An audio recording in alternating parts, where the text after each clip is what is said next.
Tom, another hard-fought day of four-day championship cricket. Yeah, it's been a challenging 2 days. I think we're in a really good position. I think yesterday the boys, after a really challenging game against Surrey, which only a week ago did quite a lot of overs in the field, I think the way that they came in yesterday and this morning was outstanding. And I think on a good wicket to have bowled them out for that, although ideally we'd like to bowl them out for a little bit cheaper, but the way that the guys fought back today to be in the position we are has been outstanding. It goes without saying, if you can bat as long as possible, it gives the bowlers more rest. Yeah, I think that's obviously the plan. Like, we've got to a position here where hopefully we can bat past them. But Notts are a brilliant team. They're off the back of a win from last week, so their confidence will still be up. But for us, the batters coming in, very capable batters. Harmy's got first-class hundreds, Snate's a lot of 50s, so, and the two set guys also. So I think that first hour is going to be crucial tomorrow. But I think we're in a good position. When you look back at the evening session, Nottinghamshire took the new ball. Not just the last 10 overs, but probably the last hour and 10 minutes has been a crucial part of this game. Yeah, I think, especially late on the day, quite often in Championship cricket you can often see clusters of wickets falling. So I think the way that Noah in particular batted there, coming out as a young talented Essex cricketer, to absorb that pressure and still be not out is fantastic. And Critch is a fantastic cricketer, getting better and better each year, so we can take a lot of confidence from that last hour and that evening session, and also reflecting on our own performance as a team.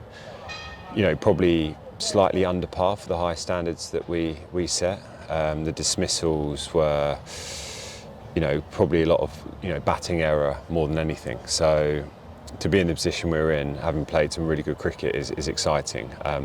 But like with Championship cricket, 4-day cricket is how you finish the game, which you can be judged on. So 2 more hard days of cricket, and hopefully we can come away with a positive result. As you've just said, last week, 4 players went on to get big scores. At the moment, in this first innings, no one's gone on to a big score. Yeah, I think that's obviously, as you set up as a batting unit, you always want someone in that top 5 to get a big 100. But to be honest, I'd take a big lead without hundreds if that's what it takes. I think contributions right the way down, like they showed with their tail and their middle order. If you get in on that wicket, it can be challenging to get out on. So hopefully we get through that first hour tomorrow and set the game up for the remaining play. 5 down, it probably does still look as if it's a good surface out there. Yeah, I think it's a good wicket. Obviously, we maybe identified it as a bit of a new ball wicket. That's probably where most threatening. I know it sounds quite obvious, but I think on a surface that is not. It's not lacking pace, but it's obviously not a super quick wicket. I think that new ball is key. So to have taken 6 overs out the new ball this evening unscathed has been really good for us. Last question from me is the boys have fielded and the boys have bowled for the best part of 330 overs continuously. Yeah.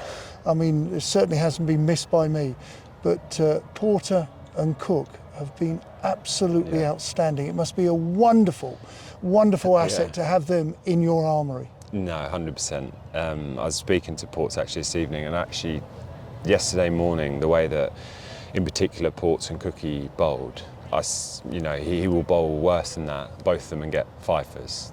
I think we were actually quite unlucky not to have them more down in that first hour. A lot of play misses, close LB shouts that didn't quite go away. But in my eyes, they're the best 2 seam bowlers in the country, so to have them at our disposal is incredibly lucky.